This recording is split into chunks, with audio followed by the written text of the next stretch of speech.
Cette semaine, à Église en sortie, on parle de l'Institut de pastoral des Dominicains à Montréal avec son directeur, Martin Belrose. On vous présente un reportage sur le Musée des Ursulines de Québec. Et on parle des soins palliatifs avec l'évêque de Valleyfield, Monseigneur Noël Simard.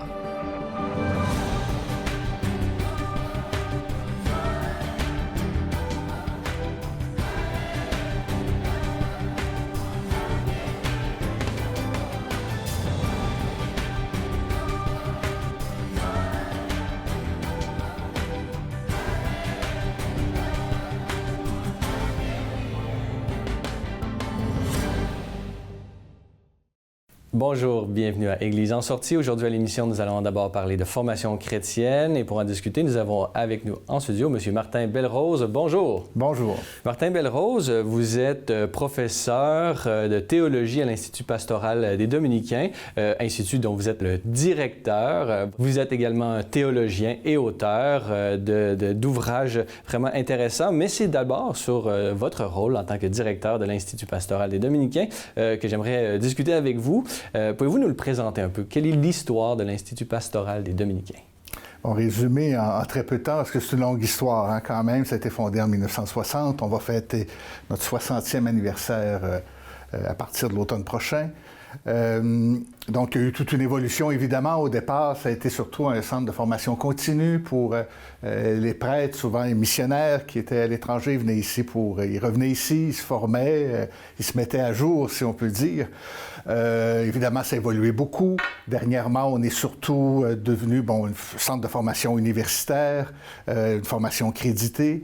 Il y a de plus en plus de programmes aussi qui sont offerts à notre institut. Évidemment, le fait que dans d'autres institutions, on ait plutôt choisi de fermer les facultés de théologie, ça a peut-être joué un peu aussi à notre faveur, puis au fait qu'on puisse développer la formation théologique universitaire créditée chez nous.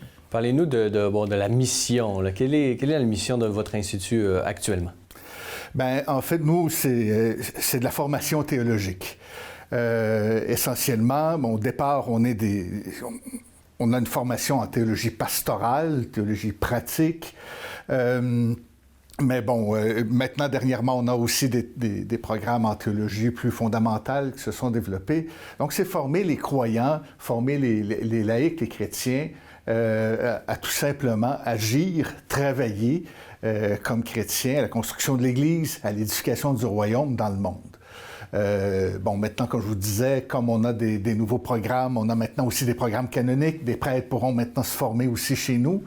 Mais essentiellement, tout au cours de l'histoire, ça a été surtout une formation de laïcs engagés. Des laïcs qui peuvent être engagés en catéchèse, en pastorale sociale. Il y a tous ces volets-là de la théologie pastorale qui sont présents chez nous.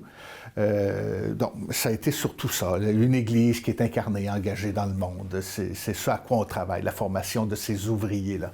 Pouvez-vous nous la décrire un peu, cette institution aujourd'hui? Pouvez-vous nous parler un peu du profil des étudiants qui vient étudier chez vous et peut-être nous déployer quelles sont les facultés et les programmes que vous offrez?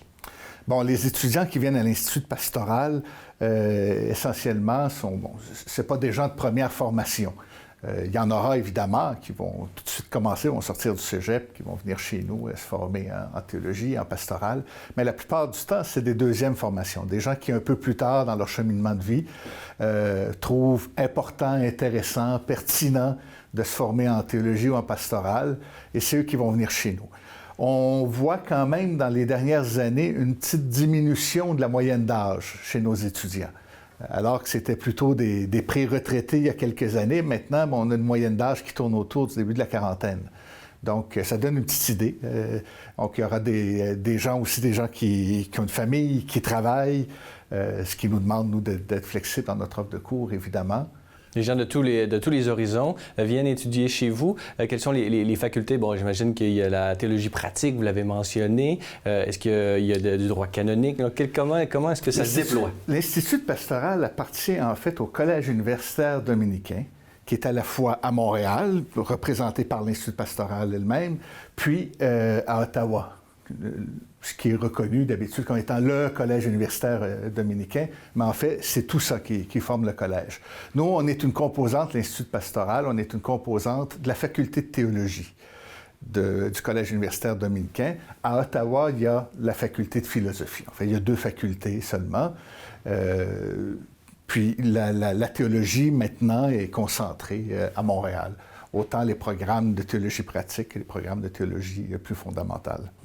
Et bon, les professeurs, quelqu'un qui voudrait étudier, est-ce que vous avez une spécialité? Je sais que vous avez vraiment une grande spécialité sur la patristique, notamment les enjeux liés à la théologie protestante. Augustin, vous avez vraiment un grand panorama. Parlez-nous un peu du profil des professeurs. Et pour ma part, bien aussi la théologie de la migration, probablement ce qu'il y a de plus actuel.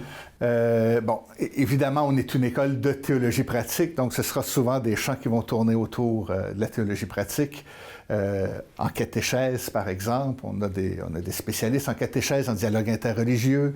On a une longue et forte tradition aussi biblique qui est très présente. La question de la foi chez les jeunes est aussi très présente. On a quand même une équipe de 8 professeurs à temps plein ou permanent, disons, qui sont là. Donc, ça nous permet d'avoir une recherche sérieuse. On n'est pas juste des donneurs de cours, mais on fomente aussi cette connaissance-là.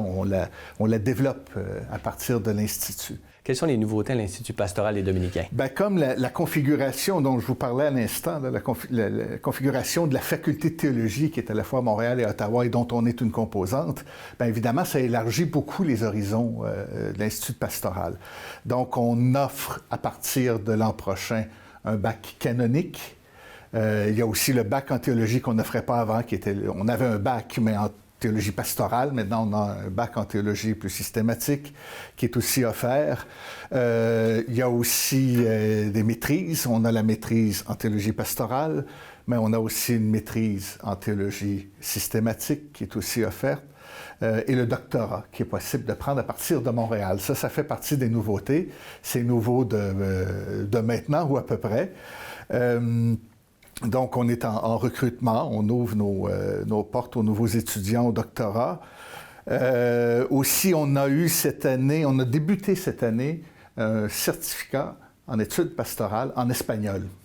À Montréal, évidemment, dans la population pratiquante, croyante, il y a beaucoup de gens qui viennent d'Amérique latine. Puis on trouvait important, quand on parle de foi, c'est toujours important, dans la mesure du possible, d'offrir une formation dans la langue d'origine, parce que quand on parle de la foi, c'est pas comme parler d'autres choses. Ça vient chercher des émotions. Donc, vous-même, vous avez fait votre doctorat à Bogota? Hein? Oui, exactement, à l'Université pontificale Javeriana. À Bogota. Puis, bon, c'est ça. Donc, on a commencé un programme en espagnol et l'an prochain, on commence aussi un certificat en études pastorales en anglais. Parce qu'il n'y a pas d'offre catholique en anglais à Montréal, proprement dit. Pas encore. Pas encore. Mais on a aussi des colloques, des journées qui sont de plus en plus présentes là, dans nos activités annuelles.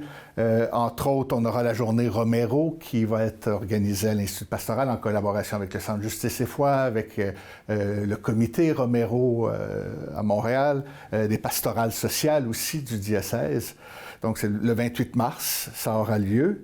À 13h à l'Institut pastoral. Il y a aussi, on aura un colloque sur l'immigration au risque des rencontres, regard théologique croisé, qui aura lieu du 20 au 23 mai 2020. Si on veut en apprendre davantage, avoir des informations sur à la fois les cours, la formation et peut-être les conférences, là, comment on s'y prend? Bien, allez sur la page web, essentiellement. Ça va apparaître, j'imagine, d'une façon ou d'une autre à l'écran. Donc, on vous invite à aller là. Pas hésiter s'il y a des questions aussi à les laisser. Il y a une boîte courriel qui est disponible à partir du site. Vous pouvez poser les questions. Les gens peuvent poser les questions, puis on va y répondre avec un immense plaisir. Très bien. Martin Belle-Rose, je rappelle que vous êtes théologien, auteur et directeur de l'Institut pastoral des Dominicains. Alors, merci beaucoup d'avoir été avec nous. Merci à vous. De notre côté, on va aller voir un reportage sur le musée des Ursulines qui se trouve dans le Vieux-Québec.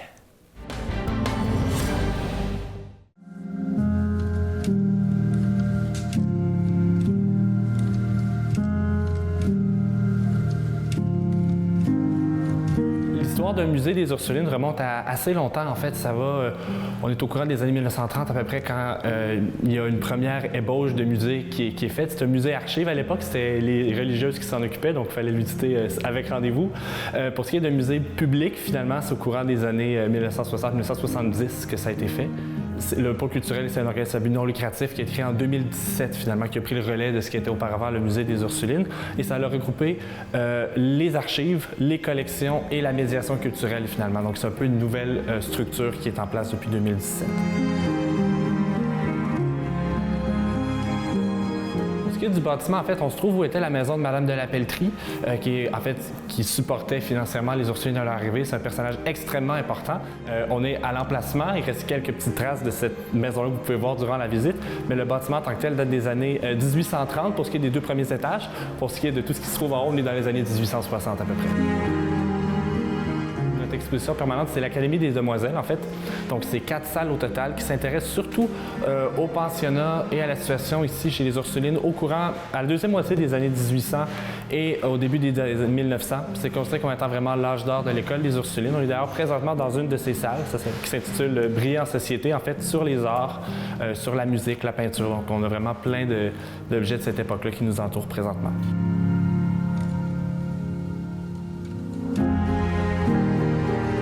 Donc, de l'autre côté, on a une salle qui s'intitule Le temps des leçons, qui s'intéresse aux sciences, finalement. Donc, beaucoup l'enseignement des sciences. On enseignait l'astronomie ici, la physique, la chimie, puis on essayait de le faire de manière très pratico-pratique, à l'aide d'objets. Donc, pas seulement en partageant ces concepts-là avec des manuels ou des choses comme ça. On voulait vraiment faire des expériences, des démonstrations avec les élèves. Quand on garde en tête que c'est une école seulement pour jeunes filles au courant du 19e siècle, et c'est des religieuses qui enseignaient, c'est vraiment remarquable.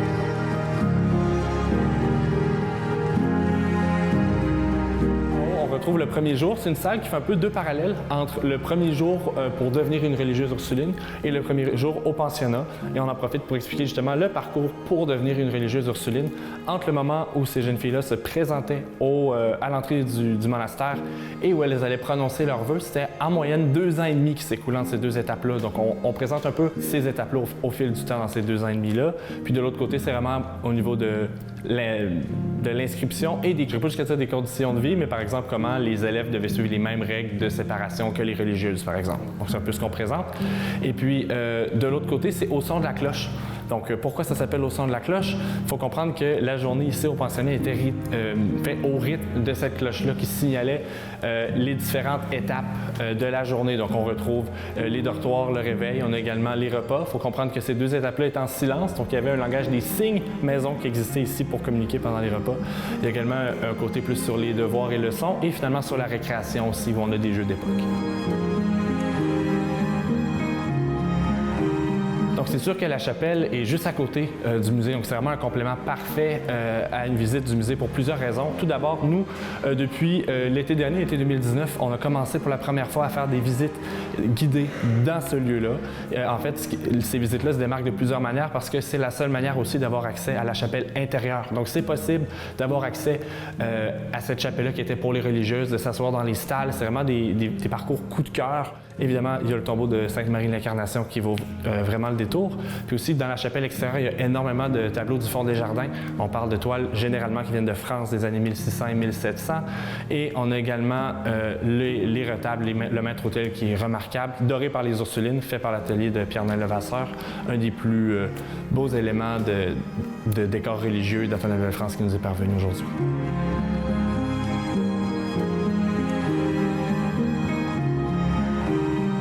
Pour ce qui est du pôle culturel, il y a vraiment plusieurs volets à notre programmation. On a une programmation plus historique, donc il va y avoir des conférences qui vont être dévoilées dans les prochaines semaines où justement on va s'intéresser à plusieurs sujets plus précis qui sont souvent moins abordés dans le musée. Donc ça, c'est pour vraiment élargir les connaissances des gens qui viennent ici. C'est vraiment un très bel événement, même qu'on fait des expositions éphémères. Donc on sort des objets des collections qui sont disponibles seulement à ce moment-là. Donc c'est vraiment une belle valeur ajoutée pour les gens qui veulent en savoir plus sur ces sujets-là.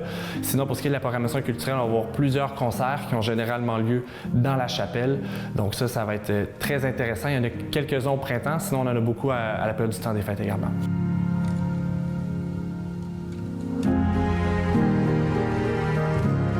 que les Ursulines ont un héritage très important parce que ça reste la première école pour jeunes filles en Amérique du Nord. C'est une des bases du système d'éducation qu'on connaît aujourd'hui.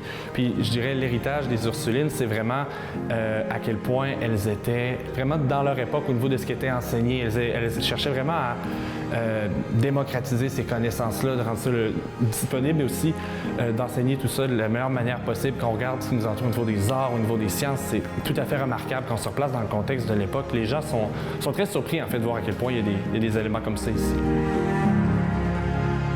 On a une page Facebook pour le pôle culturel du monastère des Ursulines. Aussi, on a un site web, pôle culturel des Ursulines.ca. Même que je dirais que sur le site web, vous pouvez vous inscrire à notre infolette. C'est vraiment la meilleure manière d'être au courant de tout ce qu'on fait. L'espoir, en fait, c'est de continuer le bel élan qu'on a déjà, puis de voir la population embarquer dans ce qu'on fait. Puis déjà, c'est commencé. On a énormément de bons commentaires sur nos activités. Donc, je dirais, c'est juste de garder le cap et la vision qui est déjà en place pour la suite, là.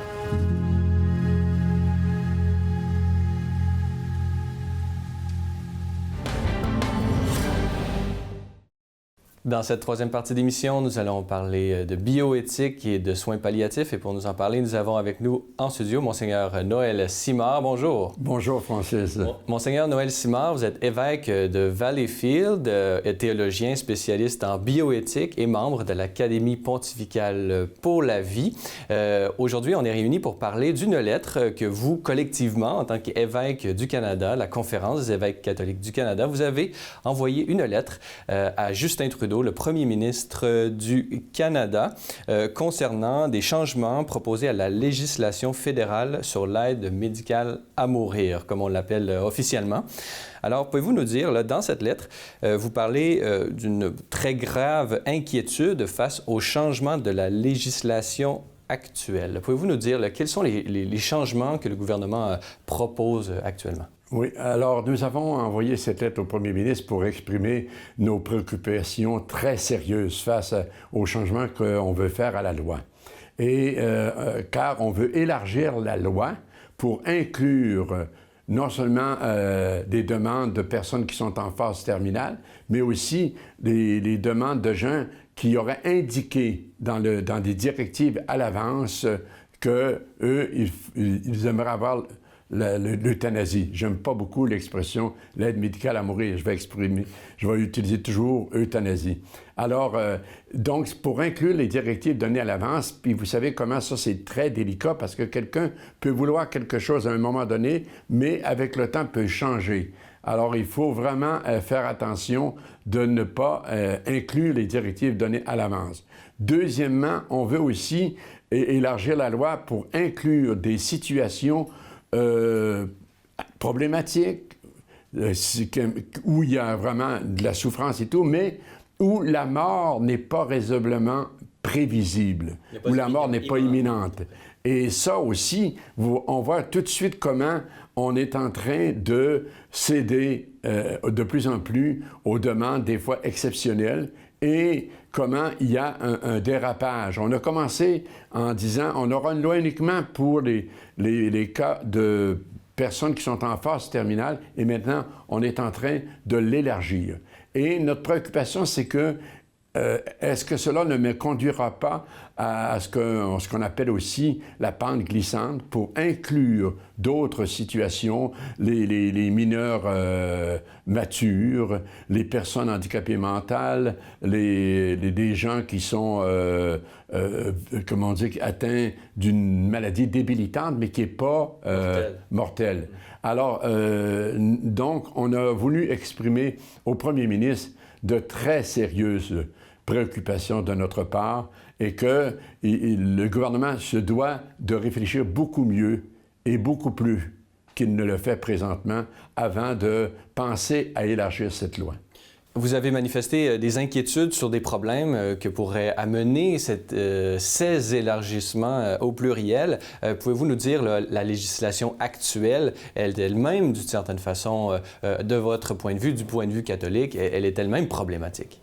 Oui, parce que elle laisse la porte ouverte à l'étude de cas exceptionnels qui, si sérieux soit-il, ne peuvent pas devenir une raison de changer la loi. Parce qu'on ne peut pas faire des lois à partir d'exceptions. On a un vivre ensemble, puis nous avons besoin de normes et de valeurs qui doivent être respectées. Et je pense que ce que on doit comprendre, c'est qu'il y a une alternative à l'euthanasie. Ce sont les soins palliatifs. Alors, notre inquiétude, c'est que la loi là, va menacer d'abord le caractère sacré de la vie, bien sûr, mais aussi la dignité de la personne, et surtout les personnes vulnérables qui ne peuvent pas faire valoir leur décision. N'étions-nous pas déjà à l'intérieur de cette relativisation de la dignité humaine, puisqu'on a justement enlevé, de par la légalisation de l'euthanasie au fédéral, on a enlevé ce caractère sacré de la vie à l'intérieur même de la loi. Donc, on avait déjà la porte ouverte aux changements disons, ultérieurs, et changements selon des groupes d'intérêt, tout ça. Là, en perdant l'absolu de la dignité de la vie, on ouvrait la porte à toutes les exceptions. En effet, et je crois que on perd de vue l'idée de dignité inhérente, une dignité de la personne qui est liée au seul fait d'être personne, qui n'est pas rattachée à des traits particuliers comme la conscience, la capacité de communication, la relation à l'autre, qui, même si elle ne se manifeste pas et ne s'exerce pas présentement, la personne maintient sa dignité. Et c'est pour ça qu'on arrive aussi avec l'idée de qualité de vie. Et oui, nous sommes en faveur de créer des conditions de vie qui vont permettre à la personne d'avoir un environnement, d'avoir des conditions de vie qui vont lui permettre de vivre sa vie jusqu'au bout dans la dignité. Mais qualité de vie ne veut pas dire opposition au caractère sacré de la vie. Il faut avoir un équilibre et maintenir ensemble à la fois la protection de ce caractère très important, le caractère sacré de la vie, et la qualité de vie, parce que l'Église n'est pas pour l'acharnement thérapeutique.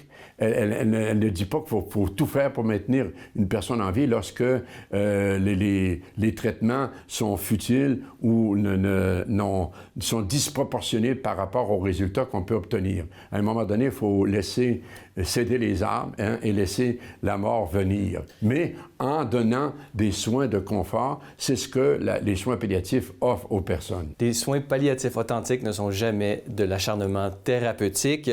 Dites-nous, dans votre lettre de la Conférence des évêques catholiques du Canada, vous manifestez aussi votre indignation par rapport à un sondage qui a été un peu déployé par le ministère de la Justice. Pouvez-vous nous parler un peu là, en quoi ce questionnaire du ministère de la Justice était-il inapproprié selon vous?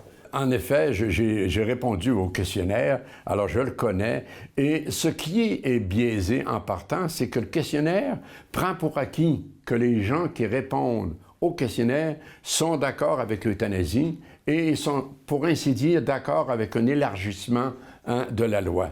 Alors, voyez tout de suite que c'est pas, je dirais, honnête de présenter un sondage où les gens ne peuvent pas exprimer leur désaccord par rapport à l'euthanasie. C'est vrai que le questionnaire voulait connaître l'avis des gens relativement à la possibilité d'élargir.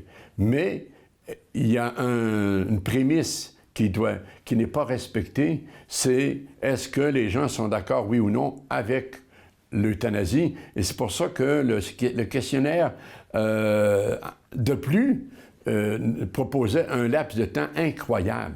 Pour 2 semaines, comment peut-on juger d'une question aussi sérieuse que les problèmes liés à l'euthanasie et au suicide assisté? Comment peut-on demander aux gens de donner leur avis puis en 2 semaines? Alors déjà, ça, c'est inacceptable.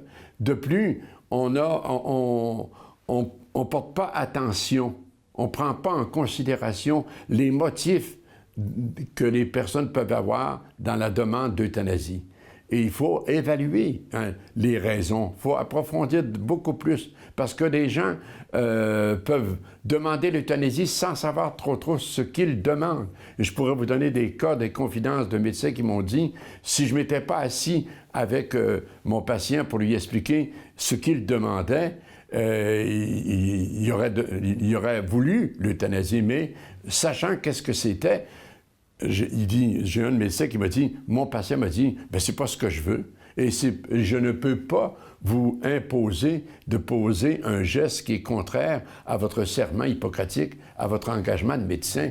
Quelle sagesse! Mais encore faut-il approfondir, puis voir réellement les motifs. C'est pour ça que dans la lettre, nous demandons au gouvernement qu'il y ait une consultation véritable, une consultation rigoureuse, une consultation impartiale, une consultation prolongée, pour permettre de vraiment étudier tous les problèmes en profondeur, ces problèmes relatifs à la demande de l'euthanasie et du suicide assisté. Et nous voulons aussi que le gouvernement se penche encore davantage à la protection des personnes vulnérables.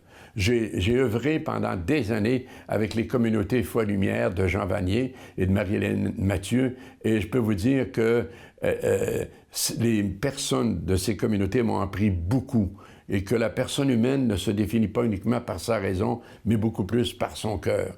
Alors, je pense qu'il y a tout un travail à faire aussi pour faire en sorte que notre société se porte à la défense et la protection des personnes vulnérables de notre société.